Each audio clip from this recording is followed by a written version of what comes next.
la que va a indicar qué fármaco se usa. La enfermera sabe lo que se debe usar, pero las dosis lo da el médico. La indicación lo va a dar el médico. Pero si ustedes no saben manejar las drogas, pues sencillamente la enfermera va a estar parada y va a decir, doctor, ¿qué le damos? Y no pueden decirle, póngale 5 por kilo de peso, porque la enfermera no les entiende eso. Lo que la enfermera entiende es una ampolla, media ampolla, 3 centímetros. Entonces, eso es lo que ustedes tienen que familiarizarse. Felizmente no son muchas drogas las que ustedes van a tener en el momento del paro cardíaco y con el cual el paciente puede ser reanimado. No son muchas. A lo máximo serán 5, que no son muy complicadas de manejarlas, pero tienen que conocerlo. Y por otro lado, tienen que familiarizarse con el uso de los desfibriladores, porque eso es lo que en los hospitales ustedes van a tener opción de usarlo. Muy diferente al desfibrilador que hay en la calle, que es totalmente distinto. Estos desfibriladores que pueden estar en un centro comercial o en el aeropuerto, son parches que se ponen en el paciente, en el cual yo no tengo que estar en contacto con ellos, con las palas que normalmente uno tiene que familiarizarse en un hospital. Entonces hay ciertas cosas que ustedes tienen que tener en cuenta, pero que tienen que irlo conociendo. Ahora, la importancia de la reanimación es que nosotros lo que queremos es recuperar a un paciente. Si ustedes quieren, lo reaniman. Si ustedes quieren, no lo reaniman. Esto es una cuestión ética y moral. Cada uno decide si lo reanimo o no lo reanimo. Del punto de vista legal, nadie nos puede denunciar por reanimar o no reanimar. Y si reanimamos y el paciente queda con daño cerebral, tampoco nos pueden denunciar, porque esto es una cuestión de la intencionalidad que tenemos los médicos de recuperar a un paciente. Entonces, desde el punto de vista legal, nadie nos puede acusar de que hicimos o no hicimos, o si recuperamos o no recuperamos al paciente. Pero lo que sí hay que tener en cuenta es que esto se basa estrictamente en lo moral de nosotros. Si queremos lo hacemos, si no, no. Entonces, eso es lo que uno tiene que ver. Y cuando tratamos de llegar al público, como esto es algo voluntario, lo que queremos es que la población en general se familiarice en reanimar pacientes, porque generalmente nadie quiere hacerlo. Hay un total desinterés de hacerlo. Tenemos videos como en algunos sitios la persona hace un paro cardíaco y alrededor de él todas las personas siguen haciendo sus cosas y nadie le presta ayuda, y eso ha pasado en algunos sitios que tenemos filmación. No hay un interés, pues entonces eso ya pues va más allá de lo que uno puede exigir, porque no podemos obligar a alguien que haga reanimación o no. Pues bien, vamos a ver, las guías de reanimación se han ido modificando cada 5 años con la idea de poder tener un mejor resultado y que todos nos familiaricemos. Pues bien, en el 2010 hubo todo un cambio en reanimación, todas las guías cambiaron la reanimación, que era lo convencional, y ese 2010 ha tenido que mantenerse hasta ahora. En el 2015 hubo una nueva revisión de las guías y las guías se siguen manteniendo muy parecidas. Hicieron un par de agregados, pero que no cambia la esencia del 2010. Antes del 2010 sí habían otras consideraciones que ahora parece que ya han sido pues superadas. Y que probablemente esto no va a cambiar mucho. Existe ciertos equipos, hay un tipo de masajeador automático, el Lucas, que se usa en Estados Unidos y en Europa, que es un aparato que se pone sobre el pecho del paciente para que ya no hagamos el masaje. Pero si bien es una máquina que podría tener buena efectividad, no es igual cuando el médico es el que está haciendo la reanimación. Pues bien, nosotros nos basamos del punto de vista de esta cadena de supervivencia o de sobrevida. Hay que tratar uno de familiarizarse y quedar con estas ideas. Lo primero que uno tiene que hacer ante un paciente que bruscamente pierde el conocimiento es rápidamente reconocer la situación y activar un sistema de emergencia. Llamar a alguien, porque lo que podamos hacer, si estamos solos, llegará un momento en que nos podemos cansar y siempre vamos a necesitar el apoyo de alguien. O lo que es la tendencia actual, de que cuanto más rápido uno pueda tener un desfibrilador, eso salva vidas. Y como no tenemos los desfibriladores, hay que pedir el apoyo. Entonces, lo primero que tenemos que tener en la cadena es eso. Ante un paciente inconsciente, pues lo que debemos tratar de hacer es activar un sistema de emergencia y empezar lo más rápido las maniobras de reanimación. Y si contamos con un desfibrilador, pues la desfibrilación inmediata es lo que más se recomienda. Cuanto más nos demoremos en usar el desfibrilador en un sujeto adulto, tenemos la posibilidad de que ese paciente no se recupere. Si lo usamos precozmente, podemos recuperar al paciente. Y después viene lo que es la parte ya del apoyo, digamos, con una serie de posibilidades de transporte para poderlo llevar a un sitio ya más especializado, ¿no? Pues bien, entonces, si bien existe esta tendencia de estos 4 eslabones, que ven, los 4 eslabones, pues han hecho una división, sobre todo en la escuela americana, no tanto los europeos, hacen una división de 5 eslabones, que es más o menos parecido.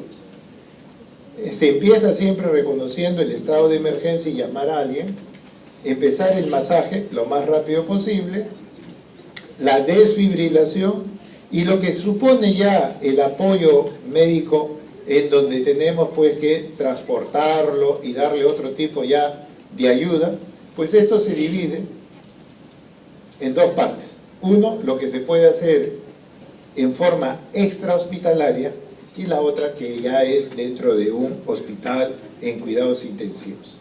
Entonces vean ustedes que prácticamente es muy semejante a la de los 4 eslabones que se mantuvo desde el 2010, y han agregado solamente estas 2, que no es sino lo mismo pero separado. El apoyo que podemos darlo en la parte extrahospitalaria hasta que llegue a un hospital. Prácticamente es lo mismo, pero hacen ese tipo de salvedad y hacen esa división. Pues bien, la reanimación cardiopulmonar, ¿qué cosa es lo que viene a hacer? Es un conjunto de maniobras que nosotros tratamos de realizar, primero dándole masaje y ventilación, y si no queremos solamente masaje puede ser suficiente. Muchas personas, incluidos médicos, no quieren dar ventilación a los pacientes. Bueno, se ha visto que eso condiciona de que muchas veces nosotros no querramos atenderlo y lo dejemos sin hacer nada. Tradicionalmente se hablaba del ABC de la reanimación. El ABC ha estado hasta el 2010. A es vía aérea, B es la permeabilización de la vía, el A viene a ser la ayuda que uno trata de darle desde el punto de vista ventilatorio, B ya viene a ser la parte ventilatoria, el darle ya la ventilación, y el C venía a ser ya pues la parte cardíaca. Por eso empezaban a tratar de ver la vía respiratoria para darle la ventilación y finalmente llegábamos al masaje.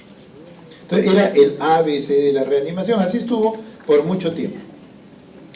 Pues bien, ¿qué es lo que sucede? Si yo no le voy a dar ventilación, si yo no quiero por el temor que me puede pasar una enfermedad, porque de repente puede tener el paciente pues VIH, cualquier creencia que puede suceder, yo no quiero darle la ventilación. Pero recuerden que el ABC de la reanimación que existía hasta el 2010, que era así la guía: A, vía aérea, B, la ventilación, y C, recién el masaje. Pues si no le quería dar ventilación, no iba a poder llegar al masaje. Entonces, ¿qué pasaba? Nadie reanimaba a los pacientes. Y se han dado cuenta que si la persona, aunque sea, empieza a darle masaje, podríamos haber salvado a un porcentaje, a un grupo de ellos. Pero como yo tengo que empezar con el A, B, C, la letra C pues está al final. Y como no quiero darle la ventilación, ya tampoco le daba masaje. Eso se ha cambiado actualmente y se ha invertido. Lo primero que debemos hacer es darle masaje. Hay que darle masaje. Y si los médicos y la parte sanitaria quiere hacerlo, no tanto el público en general, pues le daremos lo que es la ventilación, o sea, la vía aérea y la ventilación. Se ha cambiado al CAB. Desde el 2010 se ha cambiado y el 2015 lo ha ratificado. CAB. Primero el masaje, después la vía aérea y después la ventilación. Se supone que nosotros como médicos deberíamos hacer esa secuencia, CAB, y así es como se les va a enseñar en la práctica.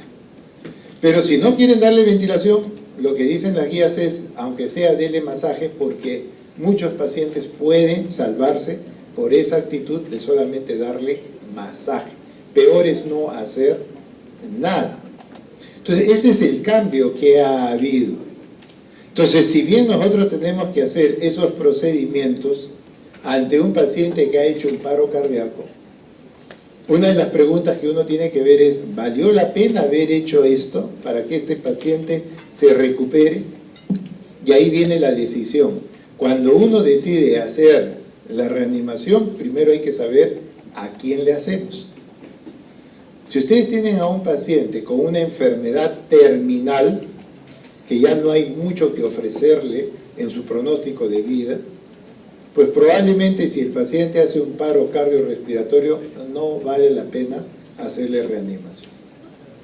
Eso es decisión de cada uno de nosotros. Incluso en muchas historias clínicas de los pacientes, cuando están hospitalizados se pone no hacer la reanimación.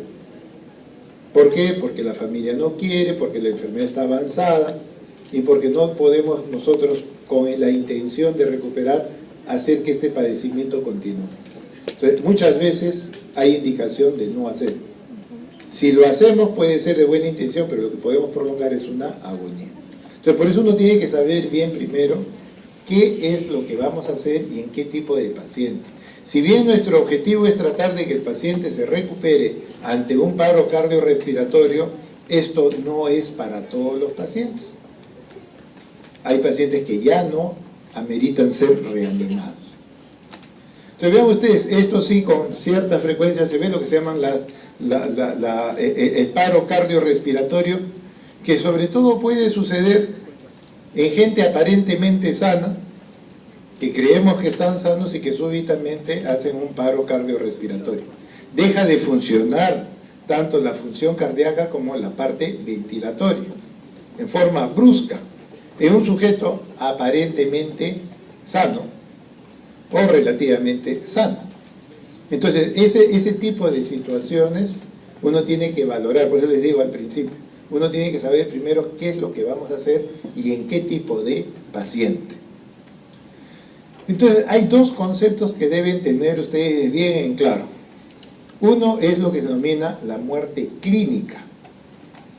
La muerte clínica es una etapa en donde si bien hay un paro cardiorrespiratorio, todavía no hay daño de órgano blanco. El órgano más sensible a la hipoxia es el cerebro.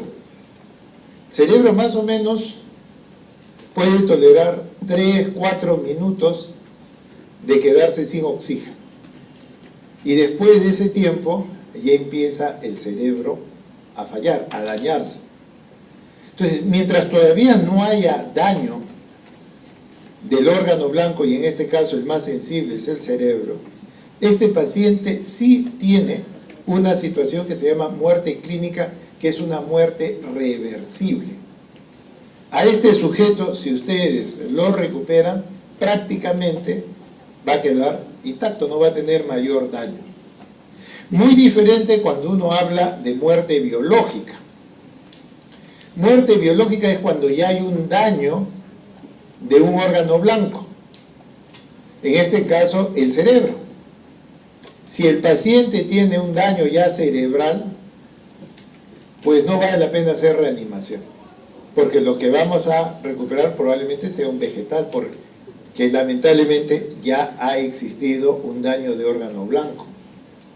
Entonces, la reanimación, nosotros lo que debemos tratar de hacer es reanimar cuando el paciente está en muerte clínica, no en muerte biológica, porque la idea es recuperar a un paciente que mantenga sus funciones cuando todavía no hay daño cerebral. Pero si ya hay, entonces lo que uno tiene que hacer es no empezar las maniobras de reanimación. Ahora, ¿cómo yo diferencio la muerte clínica de la muerte biológica? En realidad no hay un parámetro exacto. Se establece un tiempo que es más o menos 4 minutos. Es algo que tiene un sustento fisiológico por cual se consideran los 4 minutos, pero en realidad vean ustedes que entre el paciente que tiene muerte clínica y muerte biológica no hay un dato que nos pueda servir exactamente para decir estamos en uno o en otro. No hay un parámetro, es el tiempo en el cual probablemente ya debe haber un daño. Sin embargo, puede suceder, y esto se ve no tanto en nuestra realidad, pero en otros sitios, uno de los problemas por el cual los niños hacen muerte súbita es por problemas de inmersión. Caen en sus piscinas y se ahogan. Nadie se da cuenta en el hogar, el niño se cae, se ahoga, y puede suceder de que ese niño puede estar 10 minutos en una situación de muerte clínica y no entrar todavía a muerte biológica. ¿Por qué? Porque es joven, porque de repente la temperatura del agua era disminuida y le permitió preservar el cerebro. Pueden haber circunstancias en que esto no se cumpla. Nosotros usamos como referencia los 4 minutos, como referencia. Como les digo, al final la decisión de reanimar o no es la de ustedes. Tenemos un punto. Nadie tampoco sabe exactamente cuántos minutos ha estado en paro. Creemos que deben ser 5 minutos, 10 minutos, pero nadie toma el tiempo a veces exacto. Entonces no tenemos un parámetro para podernos guiar. Generalmente cuando el paciente ha hecho un paro cardiorrespiratorio, la pupila se dilata. ¿No? La pupila se dilata, ese es un dato importante. Pero para que la pupila se dilate, ¿cuánto es el tiempo que debe pasar de paro cardiorrespiratorio? 1 minuto. Solamente si yo veo la pupila dilatada, yo digo, este paciente ya tiene más de 1 minuto. Pero puede ser 2, 3, 4, 5, 10 minutos.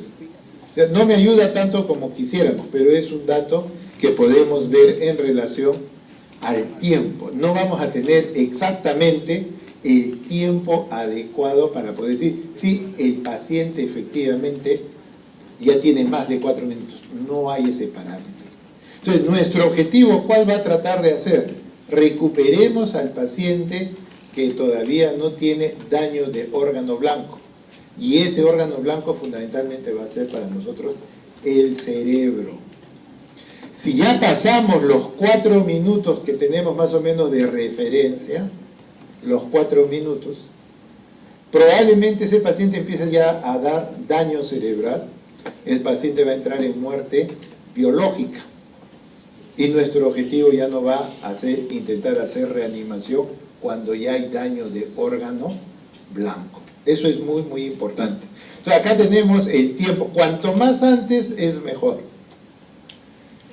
Conforme nos vamos alejando de los 4 minutos, ya va a empezar el daño del cerebro. Y pasados los 10 minutos ya prácticamente el cerebro debe estar totalmente dañado. Entonces, esto es referencial. ¿Valdrá la pena reanimar a un niño que tiene, por ejemplo, ya 10 minutos de paro cardiorrespiratorio versus a una persona de 80 años que también ya tiene 10 minutos? Ya viene la decisión personal. Lo más probable es que uno diga, en un niño puedo intentarlo. Oye, pero ya se pasó los 4 minutos, ya estamos en 10. Sí, pero podemos de repente intentarlo, porque no sabemos si realmente en un niño ya existe el daño. Entonces siempre hay consideraciones que no están en las guías. Las guías nos orientan para tomar una decisión, pero al final el que toma la decisión somos nosotros. Entonces no es raro a veces ver de que en los niños uno trata a veces de hacer más. En cambio una persona de 80 años, lo más probable es que su reserva de oxígeno esté disminuida. Y al estar disminuida, el tiempo, cuanto más corto sea, peor va a ser para ese paciente. Entonces eso ya es una decisión de ustedes. La guía que dice, cuanto más cercano a los 4 minutos, mejor. Pasado los 4 minutos, las posibilidades de daño cerebral cada vez son mayores. Y más de 10 minutos mejor no se hace nada. Ese es lo que nos dan las guías como referencia y es lo que nosotros debemos tener. Ahora, ¿de dónde es lo que sale estos 4 minutos? Eso es una cuestión fisiológica de cómo el organismo, cómo el cerebro empieza a utilizar el oxígeno.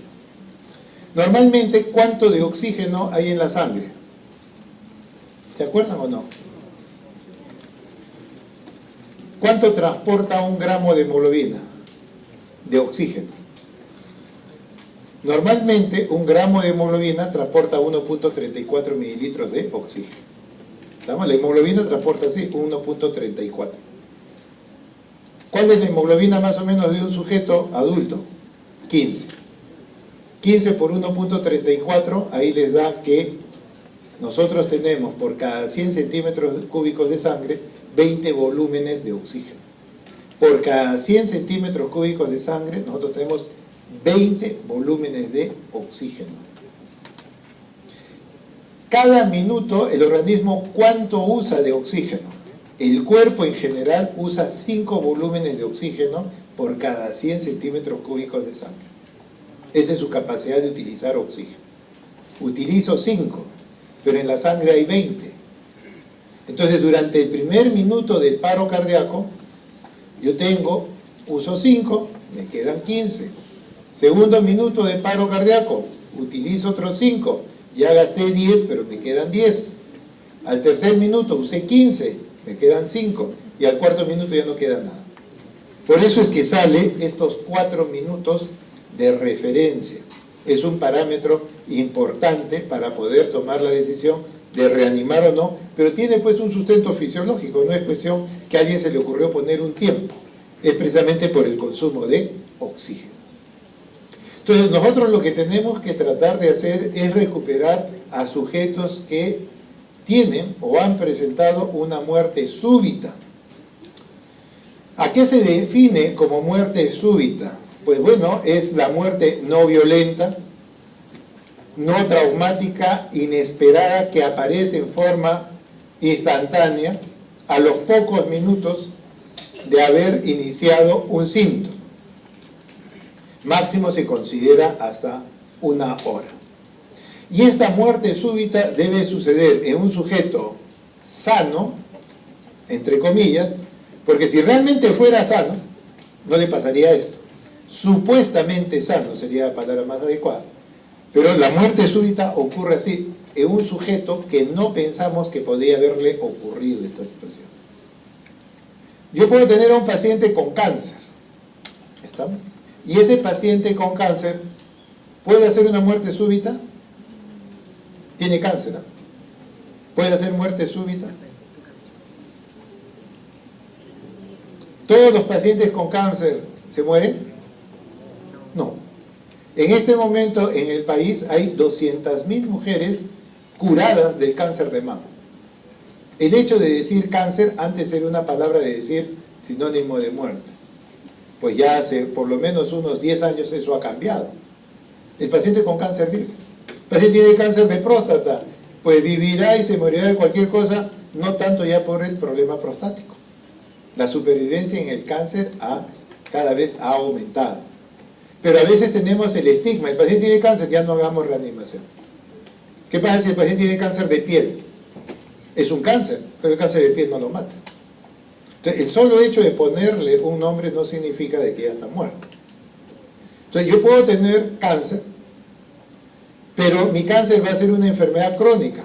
¿Puedo hacer una muerte repentina, súbita? Sí. De un momento a otro, este paciente no está en etapa terminal. Si ha hecho un paro cardiorrespiratorio, pero no está en una etapa terminal, pues eso es lo que viene a ser precisamente muerte súbita. Muerte súbita es aquella que sucede en un sujeto aparentemente sano o con una enfermedad pero que no está en etapa terminal. Por eso es que uno está en la obligación de hacer la reanimación cardiopulmonar en este tipo de población. Eso es lo que uno tiene que tener en cuenta. Ahora vean ustedes, ¿por qué el problema de la reanimación recae mucho en cardiología? Porque esto lo manejan también los anestesiólogos, pero más va hacia cardiología. Esto está dado por la frecuencia. Vean ustedes las causas de que un paciente haga una muerte súbita en gente joven o en atletas, porque esto se ve mucho en atletas. ¿Qué es lo que sucede? Estos pacientes jóvenes o cuando un atleta hace una muerte súbita, lo primero que pensamos es un problema del corazón. ¿Y qué tipo de problema? Un corazón que es grueso, un corazón hipertrófico. Entonces, la cardiomiopatía hipertrófica es la causa más frecuente por la cual una persona joven o un atleta hace muerte súbita. Es lo primero que pensamos, un corazón grueso, que puede ser producto de la historia familiar. Puede ser que pues, la persona nació con corazón grueso y nadie lo estudió.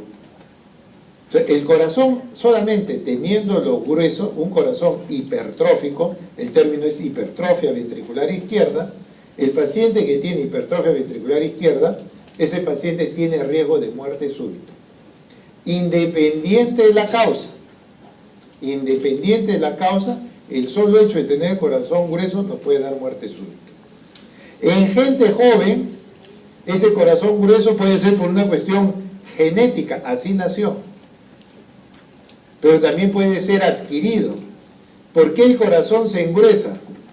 Pues cuando estamos en presencia de un sujeto deportista, cuando estamos en presencia de un atleta, el corazón se hipertrofia. Y el solo hecho de tener corazón hipertrófico hace que la persona pueda hacer muerte súbita. Generalmente nosotros creemos que el atleta es una persona sana. El atleta con frecuencia es una persona enferma. ¿Por qué? Porque el cuerpo humano no está preparado para convertirse en un cuerpo de un atleta. Lo que es recomendable es hacer ejercicio. Lo que no es tan recomendable es volverse atleta porque generamos riesgos. El futbolista destroza los meniscos. El que juega tenis como deporte, estamos hablando de un deportista, una persona que entrena 4 a 6 horas una disciplina para prepararse para una competencia. Pues bueno, ellos modifican su organismo que no está preparado. El organismo está preparado para hacer ejercicio, pero no para ser un deportista. Eso genera una serie de cambios, y entre ellos el corazón que se vuelve hipertrófico. Entonces, si yo tengo a una persona joven que hace una muerte súbita, lo primero que pensamos, corazón grueso, por una cuestión genética o de repente por ser deportista. No sé si ustedes recuerdan, pero hasta hace 2 años creo que fue, murieron 2 jóvenes del Cristal, los 2 fueron justo del Cristal, uno en el Cusco y el otro acá en Lima. ¿Qué tenían? Corazón grueso, cardiomiopatía hipertrófica, que probablemente ha podido ser genética más el deporte que ellos practicaban. Entonces la persona que tiene corazón grueso puede finalmente hacer muerte súbita. Cuando hablamos de joven, el corazón grueso, pensamos genético, hipertrofia por deporte. Muy diferente cuando encontramos un corazón grueso en un sujeto ya mayor, 50, 60 años, con corazón grueso. La primera causa, hipertensión arterial no controlada. La primera causa para la cual tenemos corazón grueso en un sujeto ya mayor de 50, 60 años, lo primero que pensamos es corazón grueso por hipertensión. Hipertensión mal controlada. De cada 4 sujetos varones mayores de 18 años, 1 es hipertenso y 3 no. O sea, en el Perú más o menos tenemos 5 millones de hipertensos. Controlamos solamente a 1 millón, al 20%. Al resto no. Entonces vean ustedes por qué puede suceder corazones gruesos en la población hipertensa, porque no están bien controladas. Entonces esa es una causa por la cual yo tengo corazón grueso, pero en los adultos mayores de 50, 60 años. Pero cuando hablamos de jóvenes, la primera causa que nosotros vamos a ver es precisamente esa situación.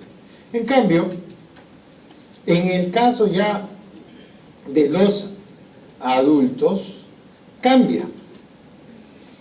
Cuando hablamos en gente mayor de 50, 60 años, la primera causa por la cual la persona hace paro cardíaco es la enfermedad coronaria, es decir, el infarto.